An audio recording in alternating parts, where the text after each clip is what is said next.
but just to manage a particular place. This is a people who sit down in a conference and decided to shape the destiny of a continent and push us to be where we are today. We should blame them for everything that is happening in the continent. Let's go back. Promise is studying in UK. I was wondering why Promise can stay in Nigeria to study. Of course, with all the good universities we have in Nigeria. Promise is studying in a language that doesn't belong to him. He's studying in English. And he thinks that's funny that he cannot study in Igbo. Igbo language is what belongs to him. English is a local language in the UK. Nigeria still practice, up to date, Nigeria still practice a legal system that is board system that belongs to UK common law.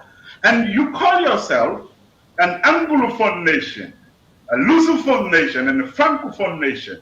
All of these nations still practice the systems that doesn't belong to them. Now, we said, okay, let's see how we can change those kind of systems so that we can have our own. I think that is where the struggle is. When you compare to other nations today we see as a global superpower, they have nothing in common with Westernization. You see, the challenges we face today with our intellectuals when we engage in debate is that we confuse modernization to Westernization.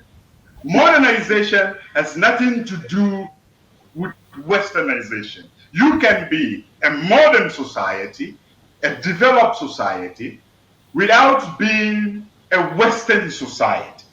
Now, Africa still have a lot to deal when we can now stand up and say, okay, we're taking the destiny of our continent into our hands. The continent was never divided before.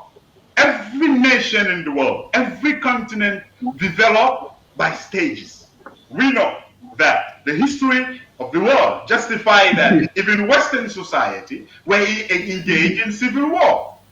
There was a time when the Catholic Church, the Roman Empire was basically ruling the world.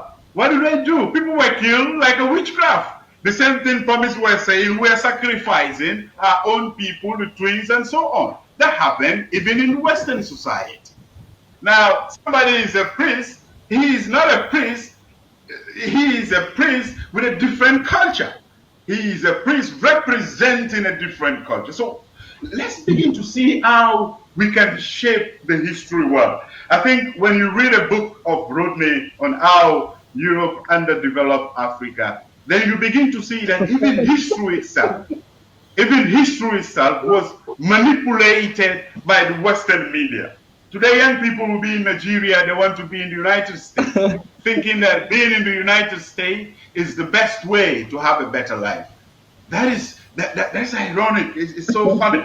So I think the lies of Western media and Western intellectuals and Western institutions still hunt us up to date. It is up to us, the new generation that are coming up, to see that there are a lot Africa can offer to the world. And as we go on, I'm going to talk about how Africa is moving out of poverty that the media is not even talking about. Okay, thank you. Promise, you want to comment on that? I see you're being impatient. Yeah. So let me say something very crucial here. Babiru, I don't know what is the word telephone in your native language? Telephone. What do you call it in your native language? No, because I wasn't taught. No, wait a minute. I wasn't. What do you call telephone in your native we language? didn't develop this Facebook that we are using. No, you see, we are talking about years of stages of development. Facebook. You call No. language. No, promise. Sorry, Facebook, what do you call Facebook in your language? we did not develop it. It's Okay, well, serious. so what I want to say, why I'm asking this question? Because I'm asking these questions. It's funny. It's so Because- funny you ask this question. Look, it's funny because Education. No, Promise, come on. I ask these questions. Okay, I I ask questions because some of the things we talk about, science and education, you know, are not really of African societies. They're not really product of African societies. Most of the things we discuss, you know, about modern education is actually the product of a particular culture. And we have to respect that we are still learning. And they gave us these institutions, not been able to talk to the standard. I mean, Cambridge, do you know how long Cambridge has been existing? Cambridge has been in existence since 1209. Nobody Has been in existence since 1209. Promise. So, Nobody challenged. Nobody challenged. Excuse me. Excuse me. So guys. Hold on, No, promise. I think Excuse me. examples like the education, we are narrowing it to a point that we wouldn't like to go. So the question, you see, let's stick to the question at hand. The question is, you guys say we shouldn't blame the West for every problem in Africa today. Yeah. My question is, can we also deny their hands in today's destructions happening in Africa? No, I think that to me, we cannot really deny We have to talk about the education. the hand of the whites. Because it is education about. Patrick, hold on. Promise, you say what? You just try to finish your point, please.